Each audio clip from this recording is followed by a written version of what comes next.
É muito bom estarmos aqui, com esse desejo de orarmos pela obra do Senhor, orarmos pela igreja, também aprendemos mais da palavra do Senhor. Fiquei feliz também de ver o casal, conheço como casal Albuquerque, porque é assim que eu oro, quando eu oro por eles, eu oro como casal Albuquerque. A Deise, não é isso? E o irmão Ivanaldo. Isso, muito bem. Que essa igreja tem tido o privilégio de contribuir com o ministério dos irmãos. Se soubesse que eles vinham, eu tinha falado, pastor, bota o irmão para pregar, bota os irmãos para pregar. Mas é uma bênção, um privilégio tê-los aqui. Eu sinto muito honrado de ter os irmãos que têm se entregue, se dedicado à obra missionária, estar conosco. Vão ficar mais dias, né? E se Deus quiser, estarão conosco aqui para a igreja também conhecê-los melhor. Deus abençoe os irmãos, sejam muito bem-vindos.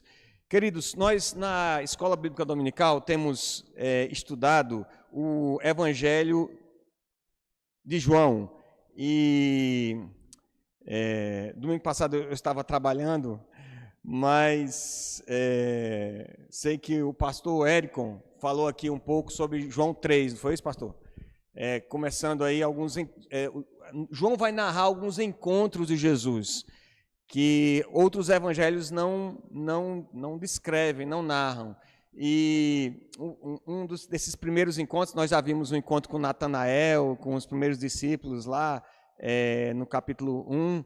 E agora nós temos um segundo encontro aqui, que é de um homem chamado Nicodemos. E eu gostaria que os irmãos abrissem a sua Bíblia no Evangelho de João, capítulo 3, verso 1 a 15, com um risco enorme de ser repetitivo, que o pastor Érico já esteve ensinando aqui domingo pela manhã sobre essa passagem, mas especialmente até o verso 7, foi isso? Até o verso 8.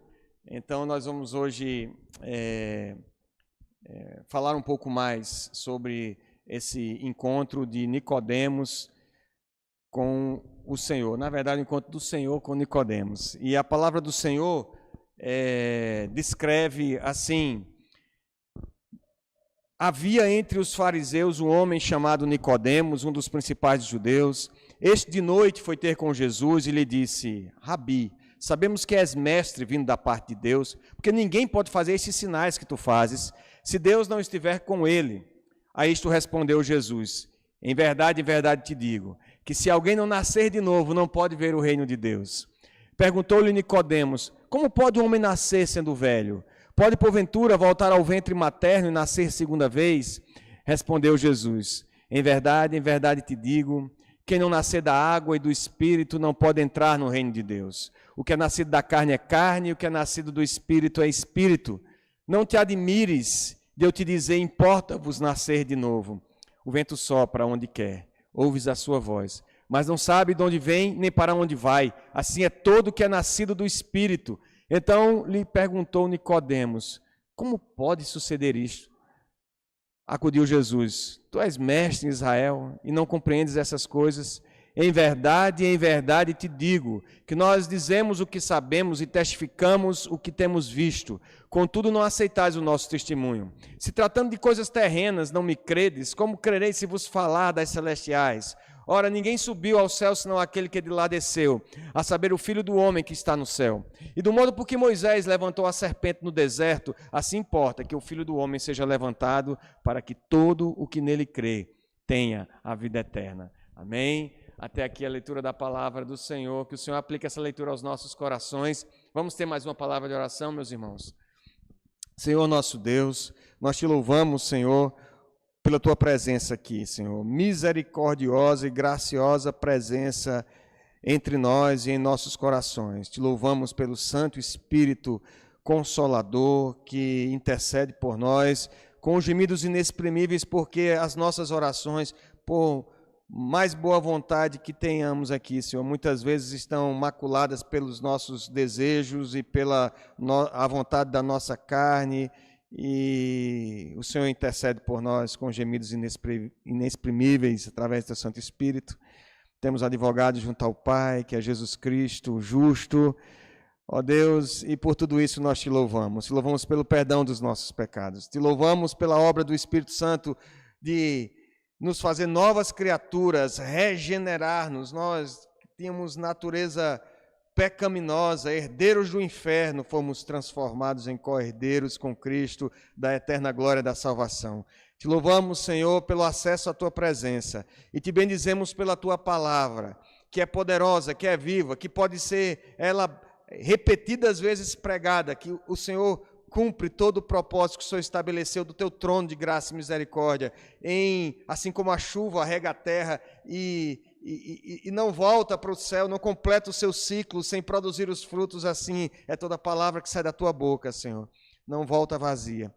Completa a Tua obra nessa noite, fala ao nosso coração, essa é a nossa expectativa, porque estamos diante da Tua palavra e esse povo que aqui se reúne é o povo que se chama pelo nome do Senhor, Deus zeloso pelo seu rebanho, e tem misericórdia de nós, Senhor. O Senhor conhece a nossa natureza e sabe de tudo, Senhor, como nós precisamos de Ti. Fala conosco, é assim que nós oramos em nome de Jesus. Amém.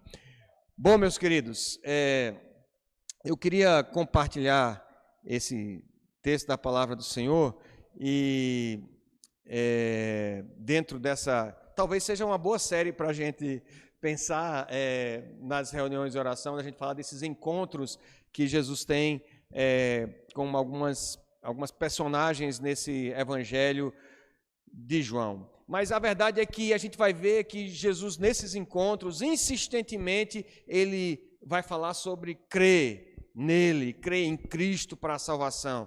E de modo que há uma defesa do verdadeiro evangelho em todo o escrito joanino, em todo o escrito do apóstolo aqui João em seu evangelho. Quando nós lemos essa narrativa, então, nós somos confrontados com a realidade do evangelho, para não sermos tentados a viver um outro evangelho, que constantemente somos tentados a viver o evangelho das obras, o evangelho da nossa autojustificação. Então eu queria compartilhar rapidamente aqui com os irmãos nós não lemos todo o encontro aí que Jesus teve, toda a fala de Jesus, João 3,16 e tudo que Jesus falou para Nicodemos, mas eu queria, nesses versículos que nós lemos, do 1 ao 15, que nós destacássemos, nós pensássemos, nós refletíssemos aqui sobre 3 aspectos. O primeiro, por que Nicodemos? Por que Jesus vai pregar novo nascimento para um homem que conhecia a palavra de Deus, que conhecia o Antigo Testamento, que conhecia a lei de Deus, um homem religioso? Por que Nicodemos? Segundo, gostaria que nós pensássemos sobre por que novo nascimento, por que falar sobre novo nascimento a um homem como Nicodemos. E terceiro, e por fim, como é que essa história de novo nascimento se processa, pelo menos nessa narrativa que aqui nós acabamos de ler. Então, primeiro, meus irmãos, gostaria de que nós víssemos um pouco sobre essa figura do Nicodemos. Diz a Bíblia que ele era um dos principais dos judeus, possivelmente fazia parte ali daquele grupo do Sinédrio. A gente vai ver no texto posterior, em João capítulo 9, que ele tenta fazer uma certa defesa quando o Sinédrio está se reunindo e os fariseus se reúnem com o intuito já de tentar encontrar alguma coisa em Jesus para humilhá-lo, para condená-lo. Ele questiona: será que nós condenamos um homem sem antes ouvi-lo? E ele é rechaçado pelos demais, porque Nicodemos também era da região da Galileia, mas era uma pessoa que tinha um posto, uma posição importante. O Sinédrio era composto por, nós vimos aqui num outro sermão, o Sinédrio era composto por 71 homens, o sumo sacerdote e mais 70 homens que eram a casta religiosa ali, definiam a questão moral que o povo judeu ali precisava seguir. E ele vai ter de noite com Jesus. Ele vai à noite, muito provavelmente porque a noite serve para camuflar o seu interesse, para esconder o seu interesse a respeito daquele nazareno, daquele galileu que está pregando, está fazendo sinais. João já descreveu sobre as bodas de Caná, em que Jesus havia transformado algo em vinho, os seus milagres começam a ficar populares, e Nicodemos vê aqueles sinais e percebe que possivelmente há a mão de Deus agindo sobre o ministério de Jesus. Mas ele vai ter à noite, é quase às escondidas, ele vai falar com Jesus.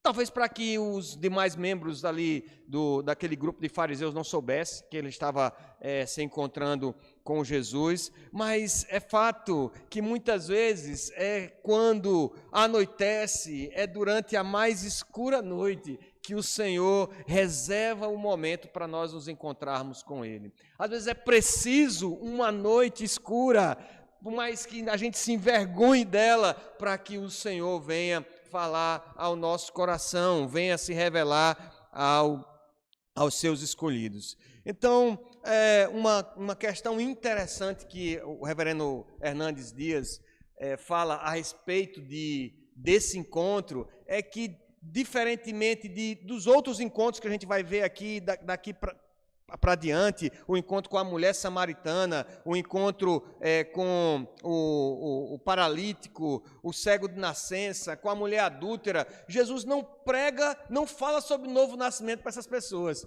Ora, seria o mais óbvio eu falar para um samaritano, falar para alguém que está distante da lei do Senhor, falar sobre novo nascimento, mas para eles, Jesus não falou sobre o novo nascimento, embora tenha falado do mesmo evangelho, fala de novo nascimento para Nicodemos. Ele reserva, ele prega novo nascimento, regeneração, que é a doutrina do novo nascimento.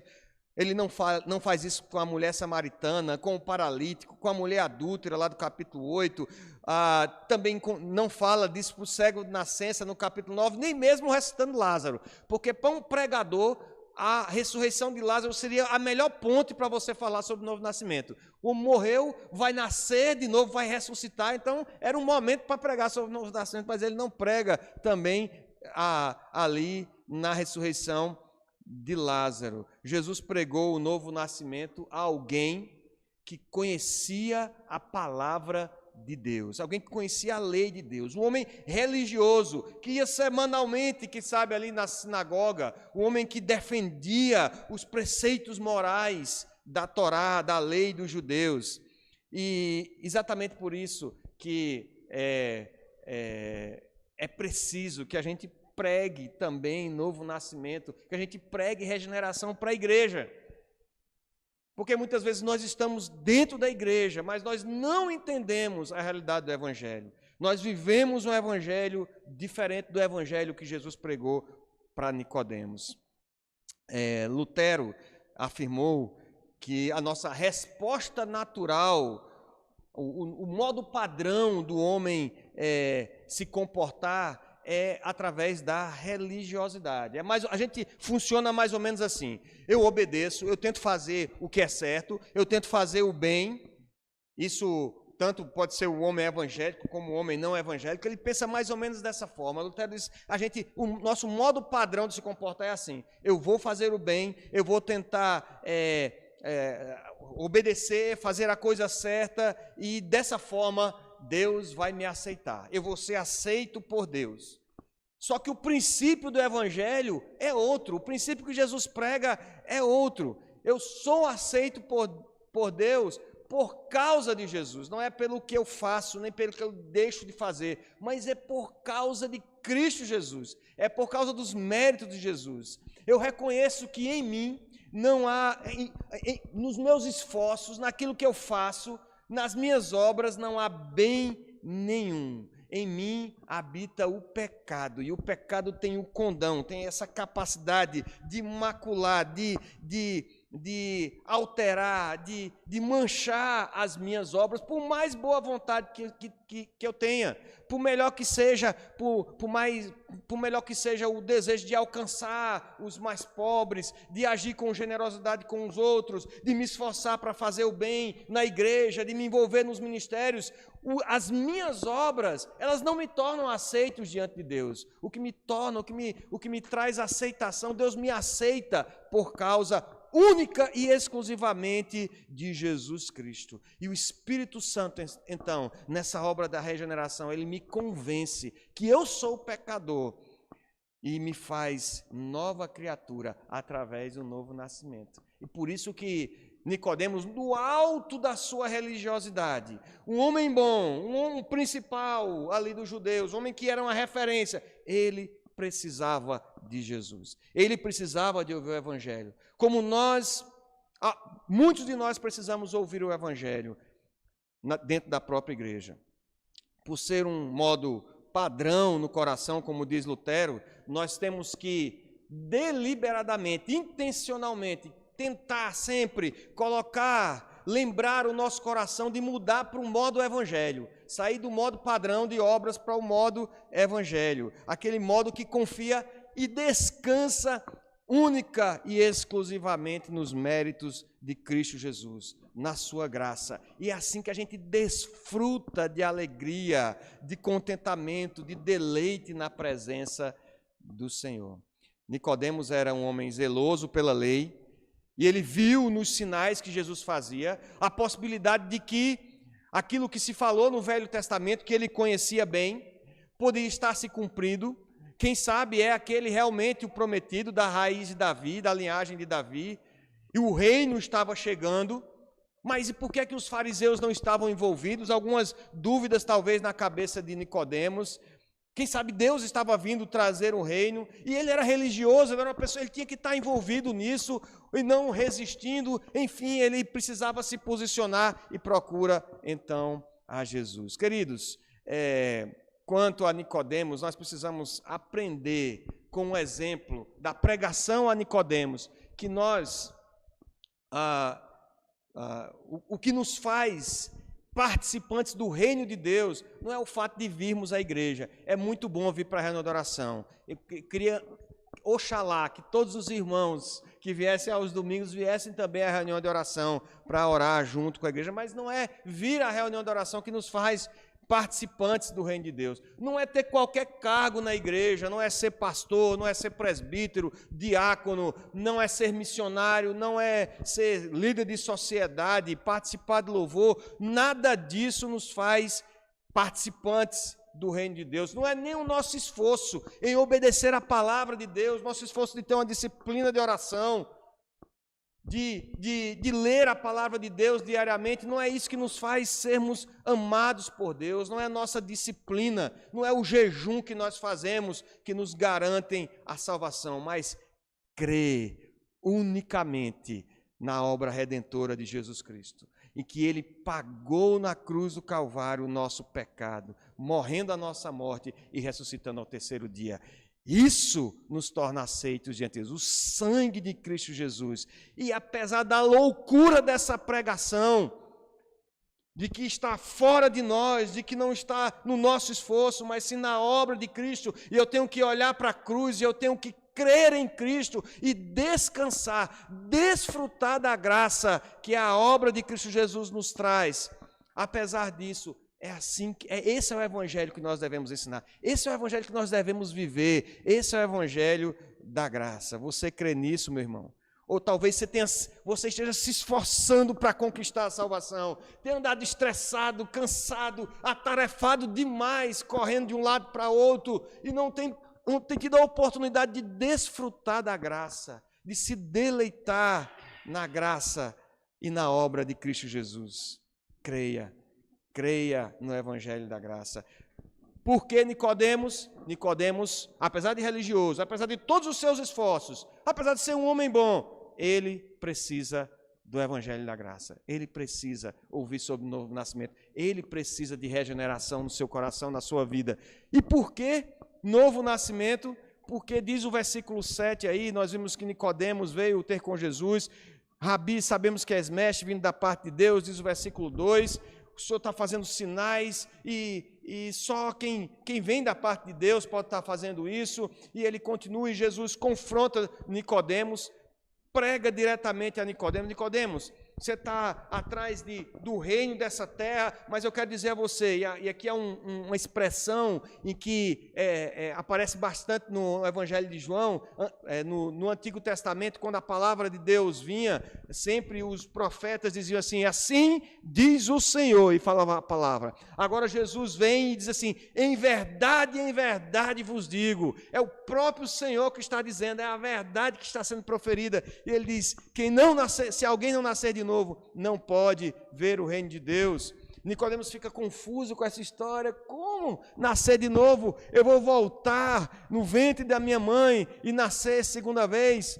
E Jesus repreende Nicodemos e diz: em verdade te digo, quem não nascer da água e do Espírito não pode entrar no reino de Deus, porque o que é nascido da carne, quem nasce da carne é carne, e o que é nascido do Espírito é Espírito. Não te admires de eu te dizer: importa-vos nascer de novo. O novo nascimento não é uma opção, o novo nascimento é uma necessidade. Importa-vos, é necessário nascer de novo. E aqui reside a grande dificuldade do homem natural, a grande dificuldade nossa em crer no Evangelho, é entender que nós precisamos, que nós necessitamos de Cristo, que nós somos nascidos em pecado e por causa do nosso estado de pecado, não é uma questão de optar, não, é porque eu acho que é melhor ser crente do que ser, sei lá, espírita, católico, qualquer outra coisa. Não é uma questão de opção, é uma questão de necessidade, porque nós somos concebidos em pecado, nós temos essa herança. A herança do pecado é a morte, é a separação de Deus, é a condenação eterna. E nós precisamos de Cristo. E nós vamos ter o evangelismo no dia 29, se Deus quiser. Sítio Pedra Branca. Maravilha. Vamos estar lá, se Deus quiser. Não botei meu nome ainda não no formulário, mas vai toda a família, viu? Vai todo mundo. Eu, a mulher, os meninos, vai todo mundo. A Emanuel já está fazendo planos. Pai, como é o grupo? Eu vou ficar com quem? Filho, não se preocupe. Não se preocupe. O pastor vai colocar alguém experiente com você. Não se preocupe. E nós vamos lá pregar. Mas a gente vai pregar para um povo que está lá no sítio. E você vai pregar para ele. Ele vai dizer assim: mas rapaz, eu vivo aqui minha vida. Eu recebo minha aposentadoria aqui da zona rural. Ou então eu colho aqui os meus frutos. E eu vivo bem. E talvez você fale com alguém que aproveita a vida, que curte a vida, curte viagem e tal. Ele vai dizer: não, eu vivo, eu trabalho, ganho, dou um duro para ganhar o meu sustento e aproveito, eu curto a minha vida. Tenho muitas realizações, já construí minha casa, tenho meu carro e você vai pregar para essas pessoas, você vai pregar aqui no bairro e você vai pregar em qualquer lugar a mensagem do Evangelho e a dificuldade é as pessoas entenderem que elas precisam de Jesus. Porque elas vão dizer: não, eu vivo minha vida, eu estou bem, eu não preciso de mais nada. De repente, na sua cabeça já passou esse pensamento, e a gente encontra isso quando a gente evangeliza, é que as pessoas dizem: olha, sabe o que é? Olha, eu nunca matei ninguém, eu não sou de farra, de me embriagar, não fumo, olha, eu sou até fiel à minha esposa, ou fiel ao meu marido, e você vai evangelizar uma pessoa dessa, ela vai dizer assim, ela não vai entender que precisa de Cristo, porque ela só entende se a obra do Espírito Santo for feita no seu coração, e ela cair em si, entendendo que ela é pecadora. Jesus não é uma opção, é uma necessidade ao coração caído. Não se trata apenas de algo errado que o homem faz, ou algo bom que o homem deixou de fazer, mas em ter pecado dentro de si. Essa é a nossa herança que nós temos desde que os nossos pais caíram lá no Éden. E porque o pecado é uma realidade em todo homem, ele precisa da obra do Espírito Santo, porque sem o Espírito Santo ele não consegue se convencer que é pecador, se convencer do pecado que habita no seu coração e que ele está numa situação debaixo da ira de Deus, debaixo do juízo do Senhor, já está condenado. E o Espírito Santo então traz esse convencimento, traz um arrependimento, porque nós somos pecadores diante de um Deus Criador e Santo que nos fez para a sua glória e nos transforma, nos fazendo novas criaturas. Assim, no nosso estado natural, nós herdamos a natureza de pecado. Nós estamos destituídos da glória de Deus. É isso que Paulo vai falar lá na sua carta aos Romanos.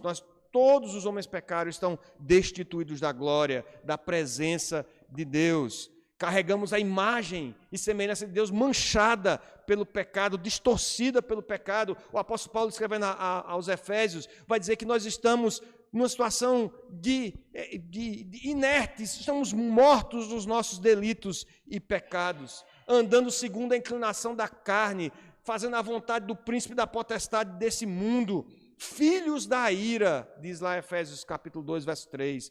E como filhos da ira, quem é filho da ira tem uma herança, condenação eterna. É essa a herança, é isso que nos aguarda, é isso que nós herdamos por sermos filhos da ira e termos a natureza pecadora. Agora, quando você nasce numa família, quando o Samuelzinho lá nasceu na família dele, ele nasce, e quando ele nasce, ele recebe uma identidade, ele recebe um nome.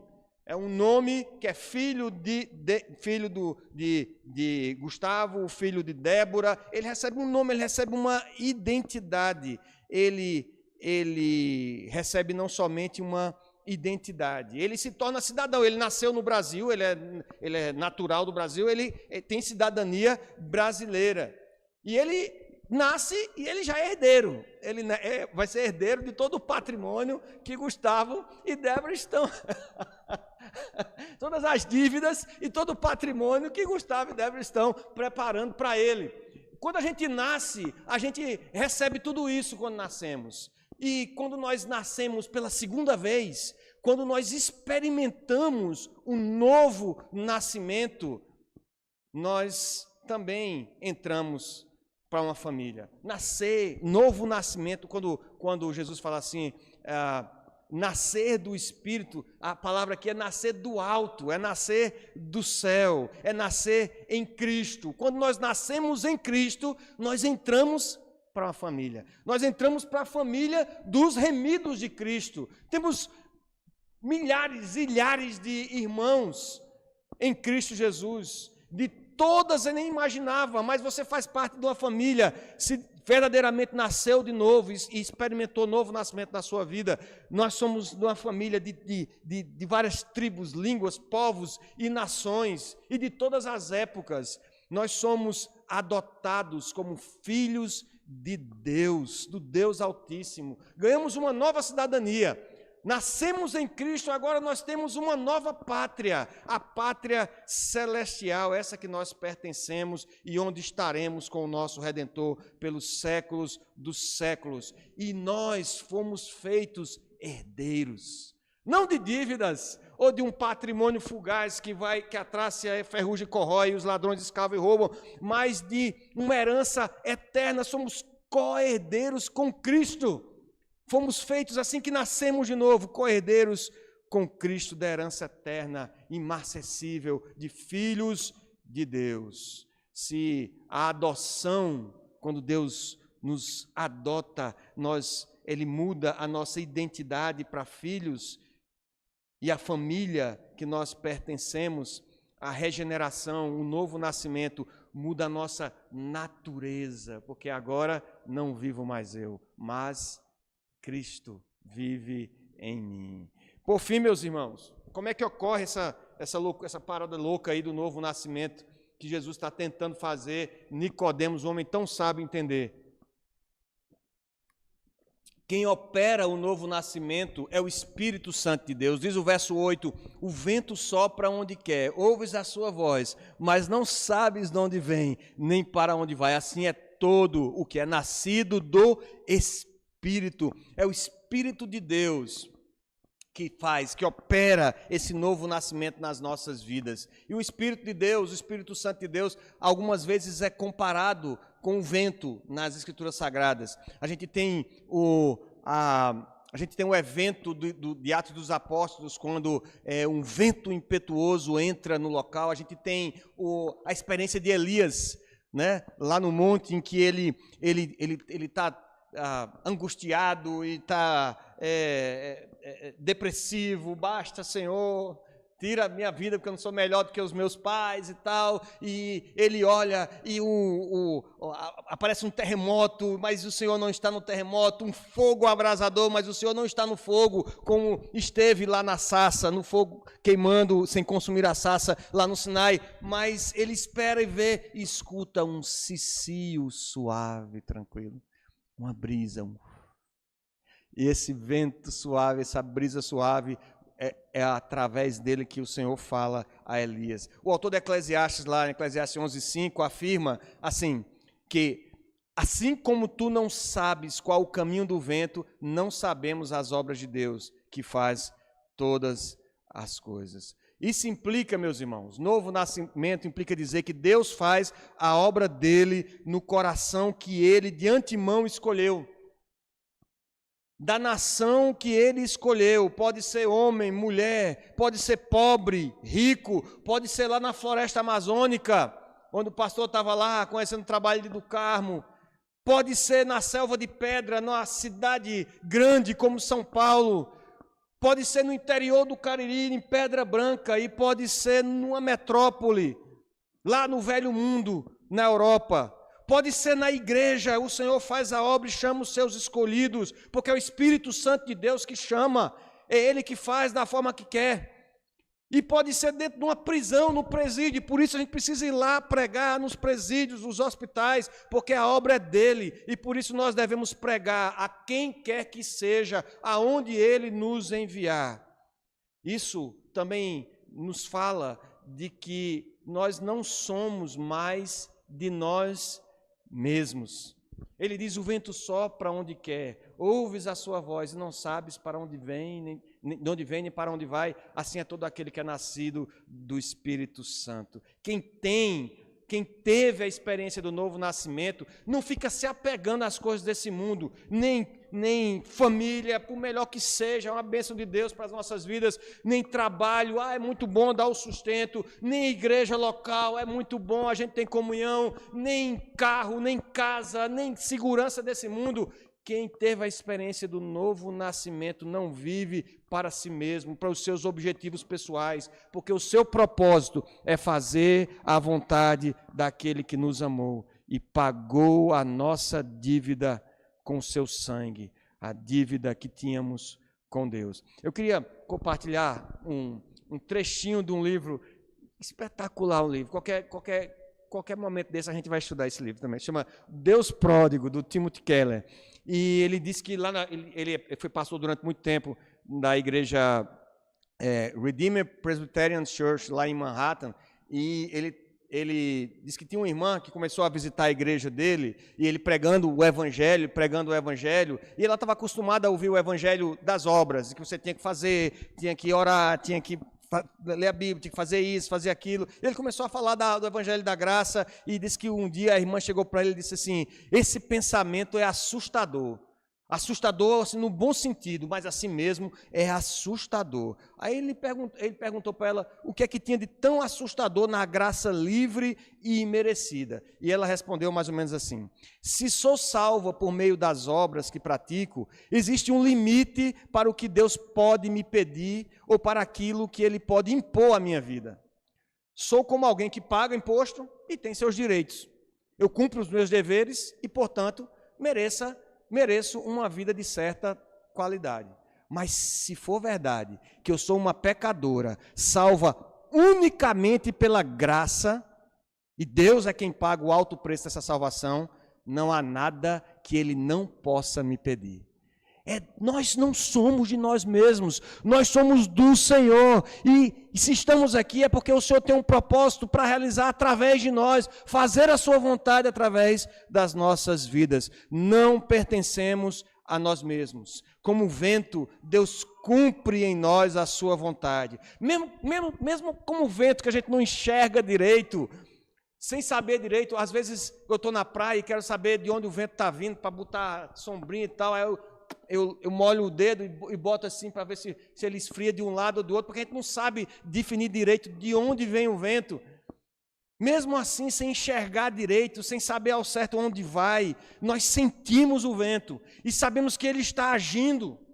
E Deus, de igual modo, Ele está agindo, mesmo que a gente não entenda direito, muitas vezes, o que está acontecendo na nossa vida, muitas vezes o sofrimento que estamos passando, a doença, a necessidade, o Senhor está agindo, o céu reina, o Senhor continua dirigindo a história da redenção para um final glorioso, o grande e glorioso dia do Senhor, quando estaremos para sempre com Ele. E a pergunta que fica é, e agora? E agora, diabo? E aí, como é que fica? E agora, como que é que a gente faz? Nicodemos estava com essa pergunta na cabeça dele e antes que ele insistisse na ideia de que Jesus tinha vindo para estabelecer um reino político ali, tomar o território de Jerusalém, ali das mãos dos romanos, Jesus utiliza um exemplo do Velho Testamento que Nicodemos conhecia muito bem. E ele diz lá no final do texto, se tratando das coisas terrenas não me credes, como crereis se vos falar das celestiais? Ele não está falando de um reino político, ele não está falando de algum reino aqui da terra, ele está falando do reino dos céus. E ele diz assim, ora, ninguém subiu ao céu, senão aquele que de lá desceu, a saber, o Filho do Homem. E do modo por que Moisés levantou a serpente no deserto, assim importa que o Filho do Homem seja levantado, para que todo que nele crê tenha vida eterna. Nicodemos, não há reino, não há como você participar do reino, não há como você fazer parte disso se você não nascer de novo. Não há reino sem novo nascimento, não há salvação sem novo nascimento. Para participar do reino dos céus é necessário ter experiência individual e única da regeneração, do novo nascimento pelo Espírito Santo, quando Deus nos faz novas criaturas, nos fazendo reconhecer que somos pecadores, nos capacitando para crer em Jesus, que até nisso nós precisamos do auxílio do Espírito Santo. Ele é o Rei dos Reis e Senhor dos senhores, o Deus que se fez carne, foi erguido na cruz. Precisamos nascer para uma nova realidade, para uma nova perspectiva, enxergar a vida compreendida através dos olhos do Evangelho, da graça e da soberania de Deus. A mensagem para Nicodemos é que não adiantava ficar esperando um salvador político, um salvador territorial para Israel. Assim como aquela geração de pecadores, lá em Números vai descrever essa ocasião que é narrada aqui, que é citada aqui por Jesus para Nicodemos, Números capítulo 21, o povo de Israel tinha vindo de uma grande batalha, uma grande vitória num lugar chamado Orma, que significa destruição total. Ele tinha destruído completamente seu inimigo, mas ele precisava passar pela terra de Edom. Edom, se vocês se lembram, Edom é um outro nome para Esaú. Edom significa vermelho, né? E era o povo que descendia de Esaú. E Deus havia dito para Moisés, olha, você não vai guerrear com seus primos. Não vai passar lá pelo meio dos batistas, você vai magiar a terra de Edom. Você não vai invadir Edom, não vai arrumar briga com eles. E ele foi magiando, só que o povo ficou chateado com essa situação. Tinha acabado de participar de uma tremenda vitória, mas ficou irritado, ele ficou zangado. E começaram a praguejar e dizer, o Senhor nos trouxe, você nos trouxe até esse deserto para nós morrermos aqui. Esse pão, Deus mandando pão do céu todo dia, mandando maná todo dia, se você nos dá esse pão fastioso, para a gente morrer aqui, estamos enjoados desse pão, e começaram a praguejar, e o Senhor trouxe uma praga de serpentes no meio do povo, e as pessoas eram picadas, iam morrendo, e o Senhor disse, olha, faz uma serpente, e você vai levantar essa serpente, e todo aquele que olhar para a serpente vai ser curado, vai ser salvo. E Jesus está dizendo, olha, lembra, não adianta, o povo mudou, a geração mudou, os líderes mudaram, agora tem os fariseus, tem o sinédrio, mas não adianta, continua em pecado, o pecado continua reinando. Só há um jeito, é crer naquele que vai ser erguido, olhar para a cruz, olhar para o Filho do Homem e crer nele. É dessa forma que você vai participar do reino. Não é o reino terreno, é o reino dos céus. Somente o Senhor, somente através de Cristo Jesus, o Filho bendito, santo, justo e perfeito, que através de sua morte e ressurreição nos garante o ingresso no reino, nos dá acesso à presença de Deus, nos transforma em filhos, nos faz novas criaturas, e todo o que se arrepende dos seus pecados e crê tem a vida eterna. A mesma graça, o mesmo Deus que agiu lá no deserto, foi graça do Senhor, misericórdia do Senhor sobre aquele povo, olhando para aquela serpente de bronze, era curado. A mesma salvação revelada desde o princípio é pela fé, é crendo no Senhor, não por obras, mas por meio da fé. Eu tenho uma frase do livro que a gente acabou de estudar segunda-feira, o livro do Philip Ryken, Quando os Problemas Aparecem, que eu me apaixonei por essa frase. Ele dizia assim: nesse curto prelúdio para uma longa eternidade, o novo nascimento, aqui adaptando a frase, o novo nascimento, a regeneração, marca o início do retorno para a casa e para os braços do Pai. A mudança de rumo para a festa das bodas do Cordeiro, seguindo no único caminho que é Cristo, que nos leva à Nova Jerusalém. Meus irmãos, encerrando aqui, eu gostaria de dizer que nós precisamos voltar a esse evangelho. O evangelho que não é evangelho de obras. Nós temos responsabilidades na igreja, nós temos muito o que fazer, muita obra a realizar, mas não são essas obras que nos recomendam diante do Senhor. É tão somente os méritos de Cristo Jesus na cruz do Calvário. E nós precisamos confiar, descansar e nos deleitar na obra do Cordeiro, na graça soberana do Senhor.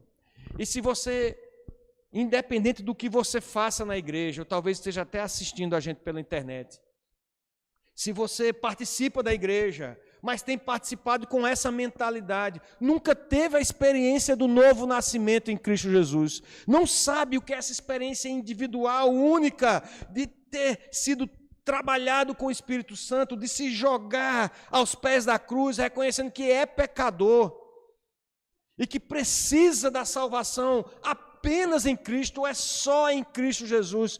Hoje é dia de salvação. Hoje é dia de nos lançarmos nessa cruz, hoje é dia de arrependimento, hoje é dia de crer em Cristo Jesus, unicamente em Cristo Jesus. Não é o seu batismo que lhe salva, não é a sua profissão de fé, não é a sua participação na igreja, é crer em Cristo Jesus, é crer em Jesus apenas. Hoje é dia de experimentar um novo nascimento só em Cristo. Voltemos, queridos, a esse evangelho da graça. Vamos orar?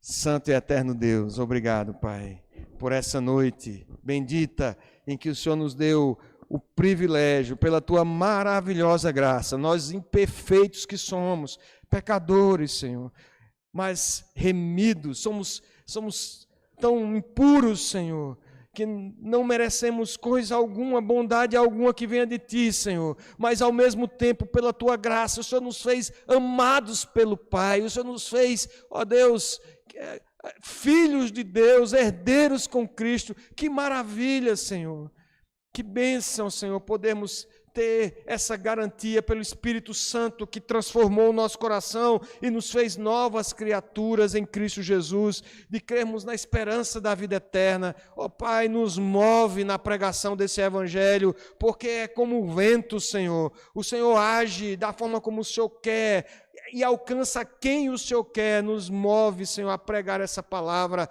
a pregar o Evangelho da graça. Ó Pai, e se há aqui, ó Deus, ou alguém que esteja escutando, Senhor, esta palavra, e que essa palavra agora faz sentido, porque mortos não sentem arrependimento, mortos não entendem o Evangelho, mortos não têm capacidade de se condoer, de se constranger com a realidade do pecado, da natureza do pecado em si, mas aqueles em quem o Espírito Santo trabalha e transforma e capacita com fé, esses são aqueles que creem, aqueles que o Senhor escolheu. Ó Deus, em nome de Jesus, se nessa noite, se nesse momento, Senhor, que estão ouvindo a palavra, creem, desejam arrepender-se dos seus pecados, Senhor, e confiar unicamente as suas vidas, mudar a forma de enxergar a vida, mudar a forma de enxergar o mundo, mudar a forma de enxergar a realidade e a eternidade, Senhor, através da cruz de Cristo Jesus, que o Senhor opere novo nascimento, para a glória, honra e louvor do Teu santo nome, Senhor.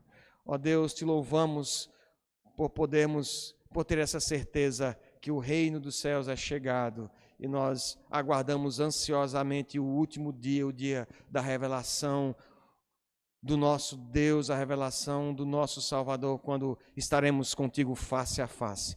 A Ti seja a glória, a honra e o louvor, agora e pelos séculos dos séculos, em nome de Jesus. Amém, Senhor.